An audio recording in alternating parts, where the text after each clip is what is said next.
আসসালামু আলাইকুম, hello everyone, সবাই কেমন আছেন?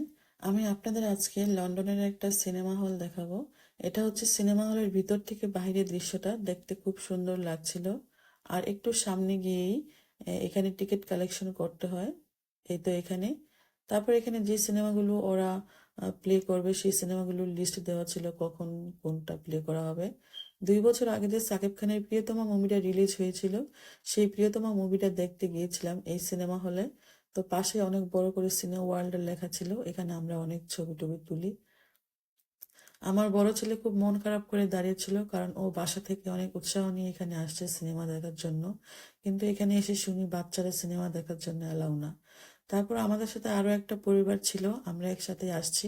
তো ওইভাবে আর আমি সিনেমা দেখি। আর ভাবির বাচ্চা, আমার বাচ্চা কেউ এলাও ছিল না ওদের রাখার জন্য। আমার হাজবেন্ড, ভাবির হাজবেন্ড, তারাও দেখতে পারেনি। আমরা যতক্ষণ সিনেমা দেখছিলাম ততক্ষণ তারা সামনে একটা পার্ক ছিল, সেই পার্কে বাচ্চাদের নিয়ে সময় কাটায়। আর এখানে সবকিছু ছিল, মানে খাবারের ড্রিঙ্কস, পপকর্ন ভিতরেই ছিল। তো যার যেটা লাগে সেটা কিনে নিয়ে হলের ভিতরে চলে যায়। তো আমি আপনাদের হলের ভিতরটা একটু দেখাচ্ছি। এটা হচ্ছে হলের ভিতর। আমরা এই ভিতরে চলে যাই সিনেমা দেখার জন্য।